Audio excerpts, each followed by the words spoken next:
I don't know, like even from just watching people you was close with leave, and you as a kid trying to figure out how to deal with that, how to properly emote, but it's just like I don't know if it's just because SFJM, we different. We is not the typical church. Right. We do a lot, and we're close. This is a ministry-heavy church. Yes, and it was like, so it's like church and family all mixed up into one big giant bump. Growing up as church kids, how you felt about it? It's toxic. I didn't get a chance to decide that for myself. I would. Right. It was different for me because I was coming like on the weekends. I was coming on like for like holidays and stuff. Like even though like by the time I got to high school, my mom had us like consistently going to church and stuff. But like I was still mostly doing my own thing. So I would come down here and be like, man, it's cool. It's cool, but I right. can go right now. And then I would hear them complain. And then like when I got to high school and it was like going through so much stuff, I was like, man, I wish I was out here with y'all. But I mean, like, so hearing them complain, I was like, man, is that bad? Like, I would love it. I used to always want to come out here. I didn't even mean to make that face at y'all. Don't Growing up in church as a kid, I had fun as a child. But in the teenage years, you got tired of it. Get serious. Like, you got tired of waking up early, having to get ready to go to church. It was some days that I didn't even want to go, and I would just miss church and just take the fussing. Like, I told you to get up. Like, no, I don't want to go. Mm-hmm. And then your parents still be mad at you when you get home and give you the silent treatment.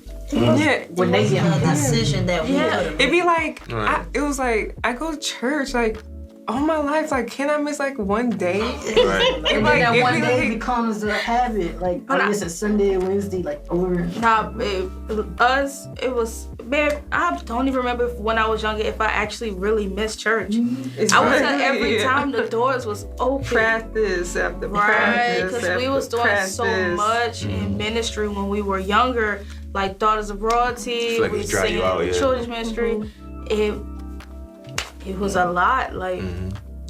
I think it was a good thing too to keep us interested. Yeah, I feel it was a good, and it was like, cause it had everything wasn't bad, but they had some bad stuff.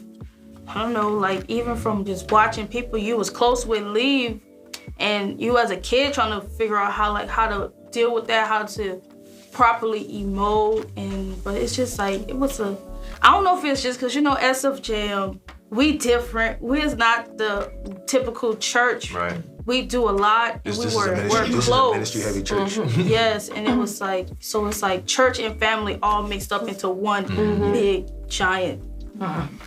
But yes. And like Brigitte said, like when we were kids, man, we used to have a good time. We used to be up in here all the time, like every practices with T-Terra, like on like the Saturdays and stuff. We used to love it, but you be in here all day. I think when you get like older, like it's the same thing. Like your spiritual walk as you get older, out of like that childhood age, and you get to like your adolescence and like your faith, or even in your life, it gets a little different. So I think when we got the teenagers, we were like, man, I'm getting a little tired, I'm a little dried out, because that childhood phase when everything is like new and is wonderful and God and stuff, and when it start hitting that rough patch, it's kind of like you could push through, or you gonna be like, let me go try, see what this was like, because I've never seen it. And so kind of like always battling that. Didn't have a lot of y'all who had never been to that, really seen the other side of like how life could be. And y'all just was like, man, I want to go over the wall, see how it is. Because I'm so dried out from doing so much ministry as a kid, so now I'm a teenager and I just want to try some other stuff. Right. It's crazy because that feeling of wanting to go and see, I guess now that I'm more adult and I'm more into my walk with God, but you never really lose that little feeling. Like I still kind of want to see, like what's over there, like what's really going on over there. Yeah.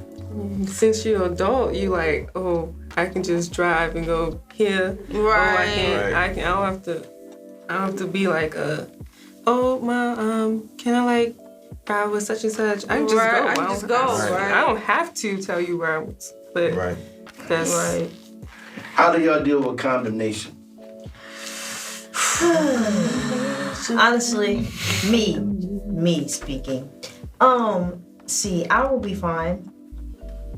depend on what the situation is. Mm-hmm. If I feel like I did something wrong and I could do a little bit better, then yeah, I'd be like, okay, Lord, I'm sorry. But other times, well, how I was raised, it's like if I do something wrong, then it's like people looking down on you and stuff. Mm-hmm. And it's just like, okay, I don't feel sorry, but they gonna make you feel bad, so they gonna make you go be sorry. And when I get some personal time with God, I be like, God, I am not sorry. I'm sorry. It may come a little bit later, but At that moment, for me, it's a I don't know what the word is, but it's a process.